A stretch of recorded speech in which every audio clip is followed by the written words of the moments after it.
While daily driving my Saturn Sky, the Corvette looked like the obvious next step or upgrade. Both are two-seat rear-wheel drive cars made by GM, but one has a bigger engine with more power. But really, it's not that simple. Qualification. I owned a 2008 Sky Redline for about 5 years and then a 2005 Corvette Z51 for a little over 2 years. My time with both of these vehicles overlapped for a few months, and it was fun to drive them back to back and notice their differences that I wasn't really expecting. At the time, I wasn't looking for a Corvette to replace my Sky. I didn't test drive any Corvettes to possibly notice some of these differences beforehand. My dad had bought a 2014 Corvette and he wanted to sell this 2005, so I took him up on his offer. When my dad first picked up the 2005 Corvette, several years before I bought the Sky, he invited me over to check it out. I rode in it and drove it, and all I remember is it being fast, fun, and cool. So now that I had owned a Sky for years, how did I feel about driving the Corvette? Interior. I immediately noticed how much larger the interior is in the Corvette. With the steering wheel telescoped all the way out and the uncomfortable seat adjusted as best as I could, it felt like I was in a normal-sized car. I realized at this point that I preferred the smaller interior of the Sky and the way the seat felt and how it fit you inside the car. The next obvious deficiency was the horrible Bose sound system in the Corvette. The 10-inch door subwoofers provided very little bass, and the rest of the speakers had highs that were not clear at all. My Sky had the Monsoon sound system. It was really good for a stock sound system. The 8-inch subwoofer provided adequate bass sounds, and the rest of the speakers had clear enough highs that I never even bothered changing out any of the speakers. In the Corvette, I had to replace the head unit and all the speakers to get a decent sound system. Driving feel. As with the interior feeling larger, that largeness extends to the whole car. The Corvette does not feel like a roadster, but more like a grand touring car. The Sky was fun to drive and whip around sharp corners. The Corvette was fun as well, but in a different way.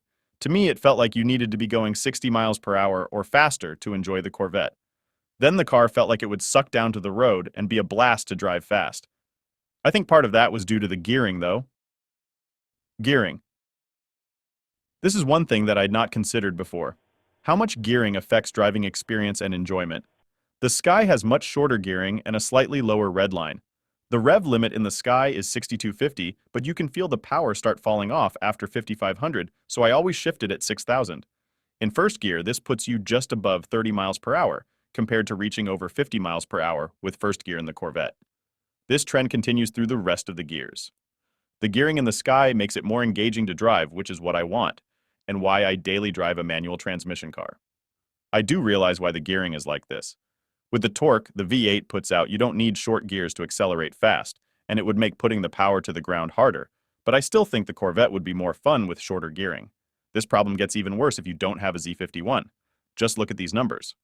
Almost 60 miles per hour in first gear. You might as well be driving an automatic at that point. Drifting. The Sky normally had neutral handling with a slight bias towards understeer like most production vehicles.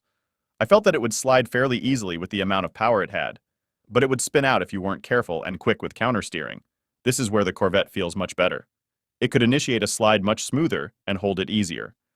The turning radius in the Corvette is larger though, so I felt it could have used a bit more steering angle. Sound. The Corvette is superior here without a doubt. Really, any kind of exhaust setup is going to sound good with this engine.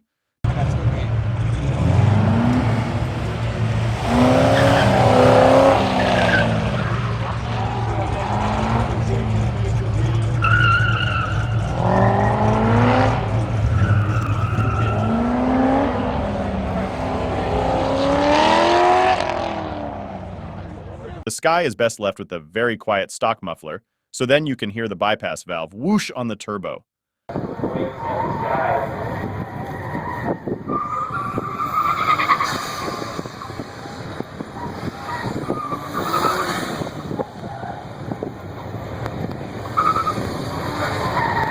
Otherwise, it sounded like a diesel engine tractor at idle or part throttle, and a piece of industrial equipment at full throttle.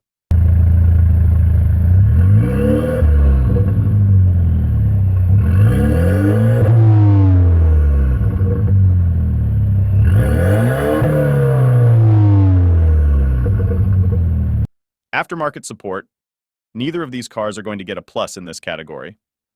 The Kappa chassis has a couple of vendors making products for the cars, but overall a very small aftermarket. Although the Corvette has a massive aftermarket, every one of the vendors price gouge when you compare the cost of the same part for a Camaro. Conclusion. Now that I have covered all these topics comparing each one in the things I want my cars to have or do, I can firmly say, if you are looking for a two-seat rear-wheel drive manual transmission convertible, you should absolutely just get a Mazda Miata.